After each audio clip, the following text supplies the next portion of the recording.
আজকে আমি আমার বাসা থেকে নয়, আমার বোনের বাসা থেকে আজকের ভিডিওটি আপনাদের সাথে শেয়ার করতে যাচ্ছি।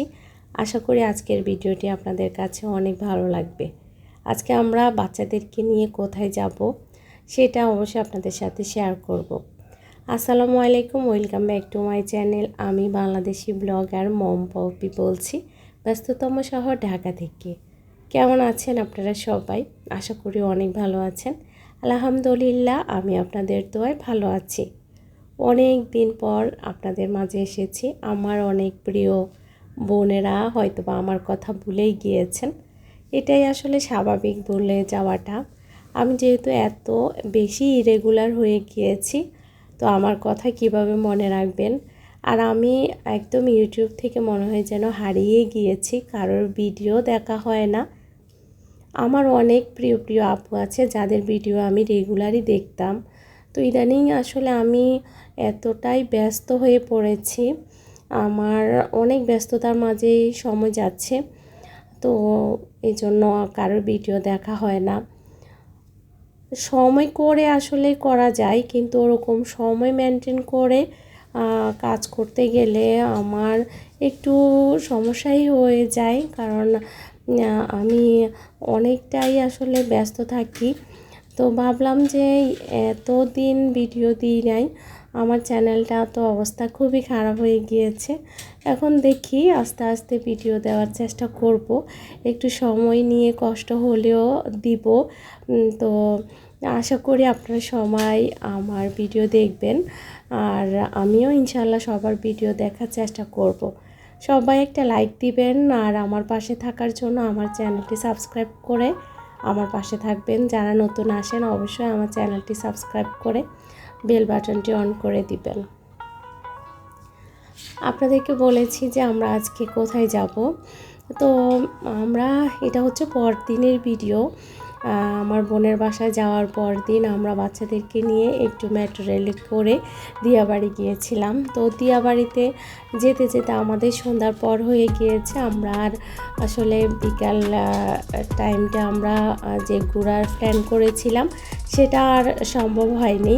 বাচ্চাদেরকে রেডি করে তারপরে বের হতে হতে, আর শীতকালের দিন তো এমনি অনেক ছোট, আর আসলে বিকাল টাইমটা আমরা দিয়াবাড়ির সৌন্দর্যটা উপভোগ করতে পারলাম না। খুবই কষ্ট লেগেছিল। বাচ্চাদেরকে নিয়ে গিয়েছি, ওরা খুব বিরক্ত হয়েছে যে তাদেরকে কেন বিকাল টাইমটাতে নিলাম না।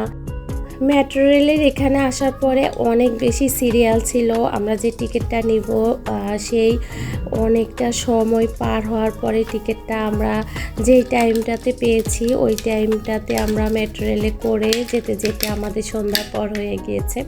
তো আর কি করব, আমরা আর বাচ্চাদেরকে নিয়ে আর দিয়াবাড়ির সেই কাশফুল আর দেখা হলো না, বাচ্চাদের খেলাধুলা হলো না।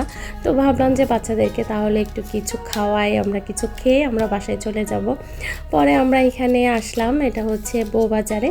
এখানে বিভিন্ন আঞ্চলিক খাবারগুলো পাওয়া যায়, খুবই মজার মজার খাবার। তো আমরা একটা দোকানে অর্ডার করেছি, সেখানে সব চিকেন আইটেম। তো আমরা বিফ কোনো কিছু নেই, কারণ আমাদের সবারই মোটামুটি একটু অ্যালার্জি প্রবলেম হচ্ছিল। পরে আমরা চিন্তা করেছি যাই খাই চিকেন টাইপেরই কিছু খাবো। পরে এখানটাতে আমরা দেখলাম সব চিকেন আইটেমের সব কিছু করে রেখেছে। পরে আমরা চিকেন চাপ অর্ডার করলাম, পরোটার অর্ডার করেছি, আর এদিকে পরোটার অর্ডার করে আমরা চলে এসেছি একটু চা খাবো। এটা মালাই চা, তো অর্ডার করতে চলে আসলাম।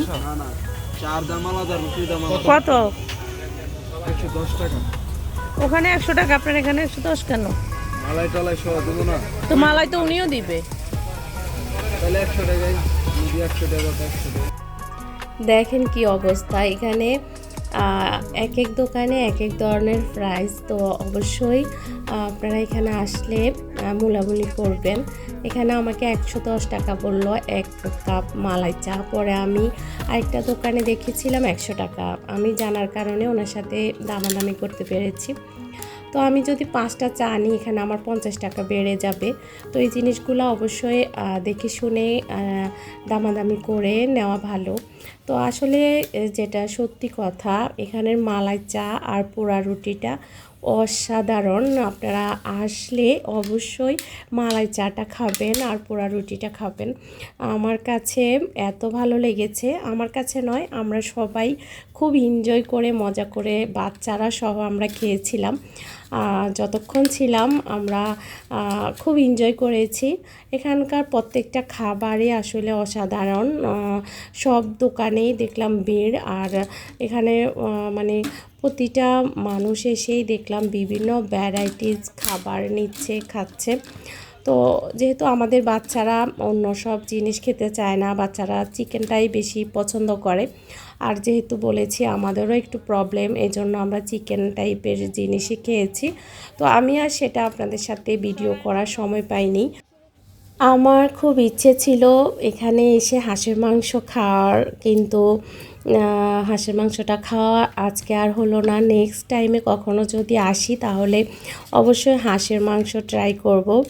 অনেক সুন্দর কালার, আর হচ্ছে দেখলাম যে খুব সুন্দর করে রান্না করে রেখেছে, সবাই খুব মজা করে খাচ্ছে। আর শীত মানে হাঁস, শীতকালে হাঁসের মাংস সবাই অনেক বেশি পছন্দ করে।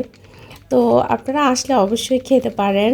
আর এখানের আরেকটা কথা বলি, এখানের খাবার যতটা টেস্ট, আমরা যা যা খেয়েছি মোটামুটি ভালো টেস্ট পেয়েছি। আর হচ্ছে খাবারের দামও কিন্তু মোটামুটি রিজনেবল, একদমই বেশি দাম কিন্তু ওনারা রাখে না। প্রত্যেকটা দোকানে আমি একটু ঘুরে ঘুরে দেখেছি আর দামও একটু জেনেছিলাম। এ আর কি অবস্থা। তো আজকের ভিডিওটি আপনাদের কাছে কেমন লেগেছে জানি না, যদি ভালো লাগে অবশ্যই লাইক, কমেন্টস আর অবশ্যই শেয়ার করে দিবেন আমার ভিডিওটি। তো কথা বলতে বলতে এইদিকে আমার মালাই চাটা রেডি, দেখে তো এত ইয়ামি, আসলে খেতেও অনেক ইয়ামি ছিল। আর এটা হচ্ছে আপনার পোড়া রুটিটা, এটাও অনেক মজা। তো আসলে খাবার দেখলে আর দেরি সহ্য হয় না, কখন খাবো, এজন্য আমি আমারটা নিয়ে যাচ্ছি খাওয়ার জন্য। আর বাকিগুলো হতে থাকুক, কারণ চা বলে কথা, আর সেটা হচ্ছে মালাই চা, আর সাথে হচ্ছে পোড়া রুটি। অসাম একটা খাবার। তো আমরা এর মধ্যে খাওয়া দাওয়া শেষ করে ফেলেছি। যাওয়ার পথে এখানে ছিটা রুটি বানাচ্ছে, তো সেটা একটু দেখলাম আর একটু দামও জানলাম। এখানকার খাবার অনেকটাই কমে গিয়েছে, খেতে খেতে অনেক অল্প হয়ে গিয়েছে।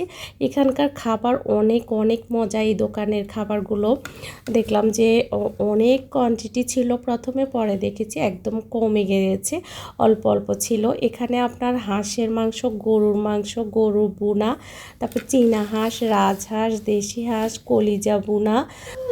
এখন আমাদের যাবার পালা, তো এখন আমরা চলে যাচ্ছি। এই তো একটা অটো, বড় সড়ো অটো নিয়েছি, অটোতে বাতাস খেতে খেতে আমরা বাসায় ফিরে যাচ্ছি। আজকে এই পর্যন্ত, সবাই ভালো থাকবেন, সুস্থ থাকবেন। আসসালামু আলাইকুম।